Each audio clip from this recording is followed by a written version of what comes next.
ബ്ലാസ്റ്റേഴ്സിന്റെ സൈനിങ് മാമാങ്കം തുടരുന്നു. മാർലോണയും കെവിൻ യോക്കിനും പിന്നാലെ ഇതാ ഒരു സ്പാനിഷ് മധ്യനിര താരം കൂടി മഞ്ഞപ്പടയിലേക്ക്. ഗോകുലം കേരളയുടെ കരുത്തനായ മത്യാസ് ഹെർണാണ്ടസിനെയാണ് ബ്ലാസ്റ്റേഴ്സ് സ്വന്തമാക്കിയിരിക്കുന്നത്. ആരാണ് ഈ താരം? നമുക്ക് നോക്കാം. സ്പാനിഷ് കരുത്തുമായി വരുന്ന മത്യാസ് ഹെർണാണ്ടസ് മിഡ്ഫീൽഡിൽ കളി നിയന്ത്രിക്കാൻ മിടുക്കനാണ്. ഗോകുലം കേരളയ്ക്ക് വേണ്ടി ഐ ലീഗിൽ മികച്ച പ്രകടനം കാഴ്ചവെച്ച താരമാണ് അദ്ദേഹം. പന്ത് കൈവശം വെക്കാനും കൃത്യമായ പാസുകൾ നൽകാനും മത്യാസിന് പ്രത്യേക കഴിവുണ്ട്. മധ്യനിരയിൽ റൗളിംഗ് ബോർഗസിനൊപ്പം മത്യാസ് കൂടി ചേരുന്നതോടെ ബ്ലാസ്റ്റേഴ്സ് ഡിഫെൻസീവായി കൂടുതൽ കരുത്താകും. എന്തുകൊണ്ട് ഈ സൈനിങ്?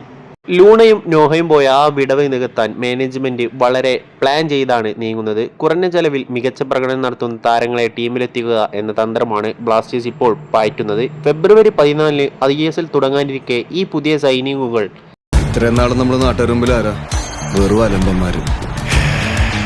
ഇതുവരെ കേട്ട പുച്ഛവും കളിയാക്കലൊക്കെ ഈ കൈവെള്ള ചുരുട്ടിപ്പിടിച്ച് നല്ല ഇടിയിടിച്ച് നാട്ടുകാരെ കൊണ്ട് കൈയടിപ്പിക്കണ്ടേ?